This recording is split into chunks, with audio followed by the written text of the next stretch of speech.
him. Oh, come, let us adore him.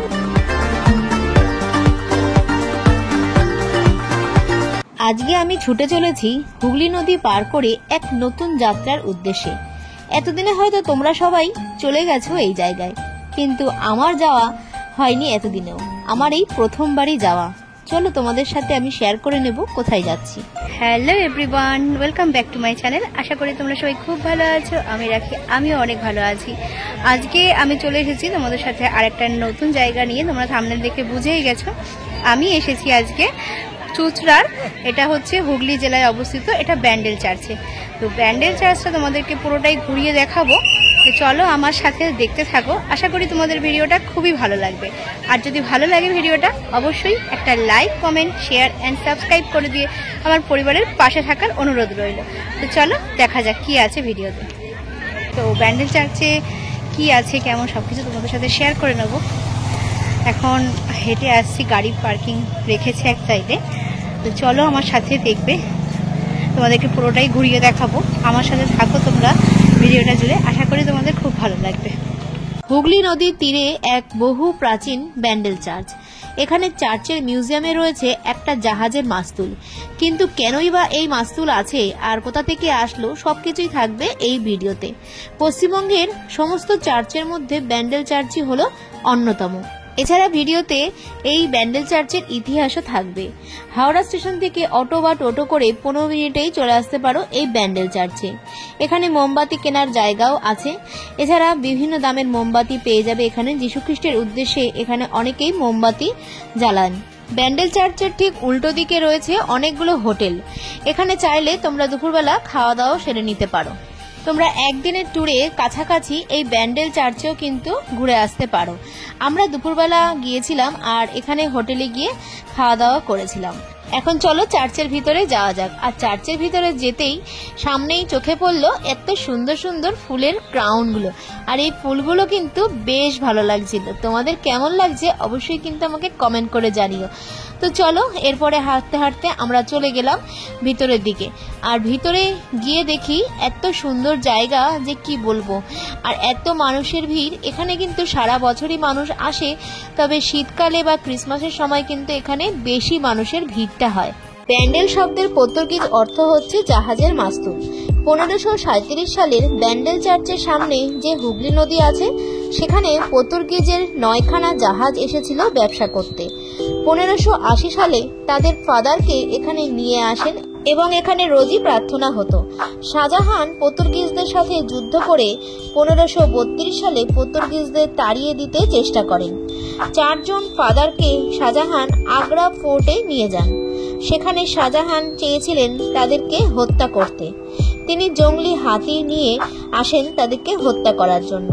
একটা হাতি ফাদারকে তুলে নিয়ে তার পিঠে বসান এবং শাহজাহানের সামনে নমস্কার করেন। এতে করে শাহজাহান খুব আশ্চর্য হয়ে যান। এটা দেখে এই 4 জন ফাদারকে ব্যান্ডেল থাকার অনুমতি দেন। তিনি ব্যান্ডেল চার্চকে 777 বিঘা জমিও দিয়েছিলেন, কিন্তু সেই জমিগুলো আস্তে আস্তে নষ্ট হয়ে যায়।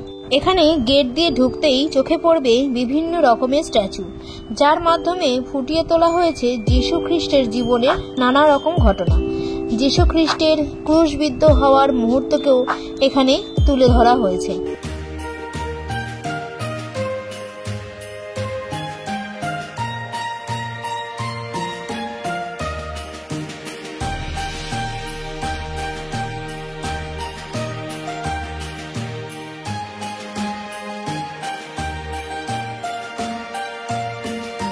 যীশু খ্রিস্টের গল্পের বিভিন্ন রকম ছবি এখানে মূর্তি দ্বারা ফুটিয়ে তোলা হয়েছে, সেগুলো তোমাদের সামনে আমি তুলে ধরলাম।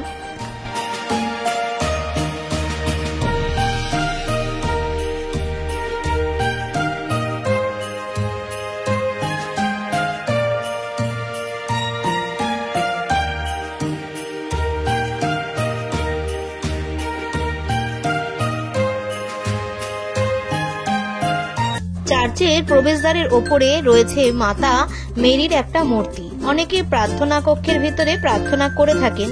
প্রার্থনা কক্ষের ভিতরে ভিডিও করতে অনুমতি নেই, তাই ভিডিও করতে পারিনি।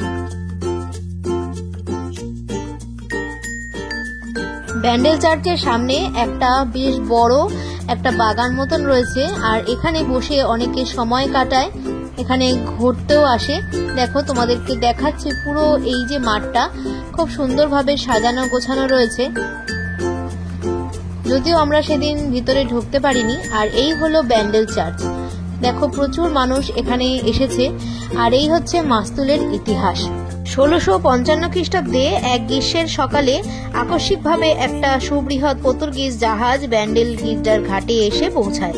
দিনটি ছিল শুভযাত্রার কুমারী মারিয়ার অলৌকিক মূর্তির পুনঃপ্রতিষ্ঠা দিবস। একসময় বঙ্গোপসাগরে জাহাজখানি প্রবল ঝড়ের মধ্যে পড়ে রক্ষা পাওয়ার আর কোনো উপায় ছিল না। চির দয়াময়ী নিত্যকুমারী মারিয়ার নিকট প্রার্থনা জানান জাহাজের ক্যাপ্টেন।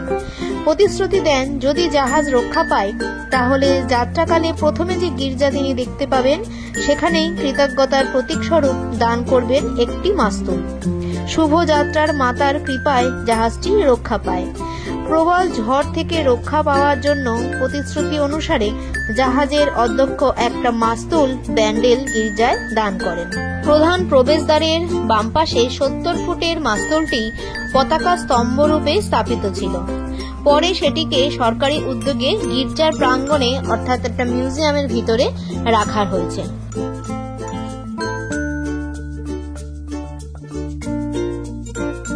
ব্যান্ডেল চার্চের চারিপাশে খুব সুন্দরভাবে বিভিন্ন রকমের স্ট্যাচু দিয়ে সাজানো রয়েছে, তোমাদের সামনে আমি তুলে ধরছি।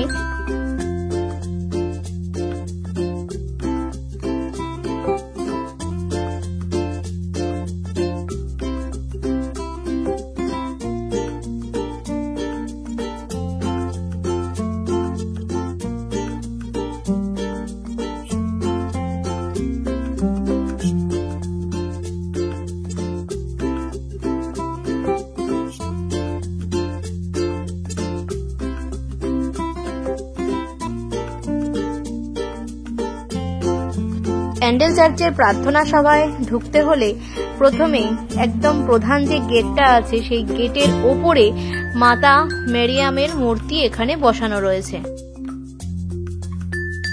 চারিপাশটা খুব সুন্দর লাগছিল। আর এই প্রার্থনা সভায় ঢুকতে এখানে লেখাই রয়েছে নীরবতা বজায় রাখতে হবে। আর এখান থেকে পুরো মাঠটা বেশ সুন্দর লাগছিল, অনেক মানুষের ভিড় ছিল সেদিন।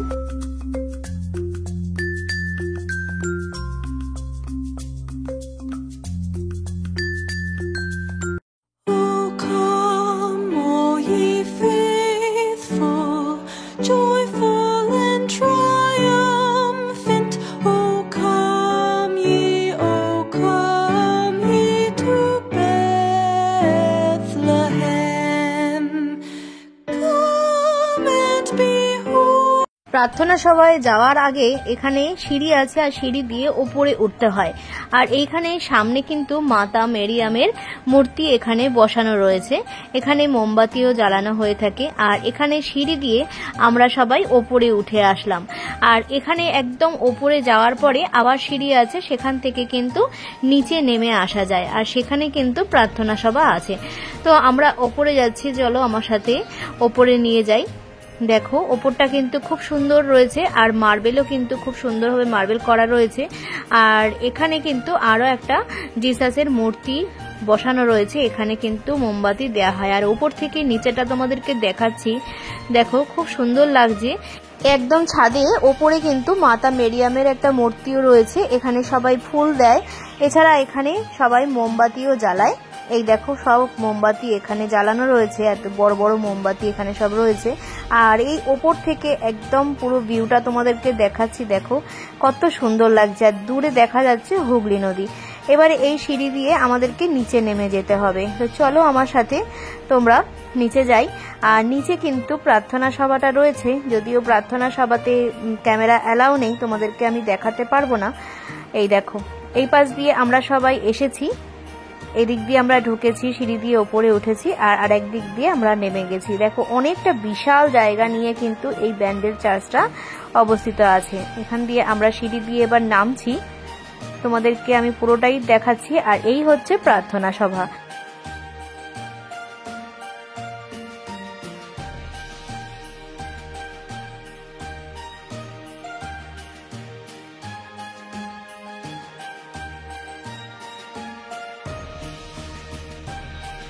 প্রার্থনা সভার ঠিক সামনে এখানে কবরও দেয়া রয়েছে। দেখো তোমাদেরকে দেখাচ্ছি, এখানে সবই ফাদারদের কবর এখানে রয়েছে। আর এই হচ্ছে প্রার্থনা সভা।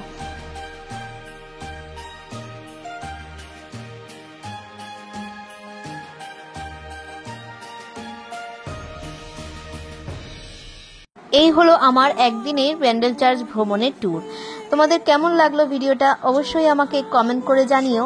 নতুন বন্ধু থাকলে অবশ্যই পাশে থাকার অনুরোধ রইল এরকম আরও ব্লগ দেখার জন্য। তো চলো আজকের জন্য এই অবধি।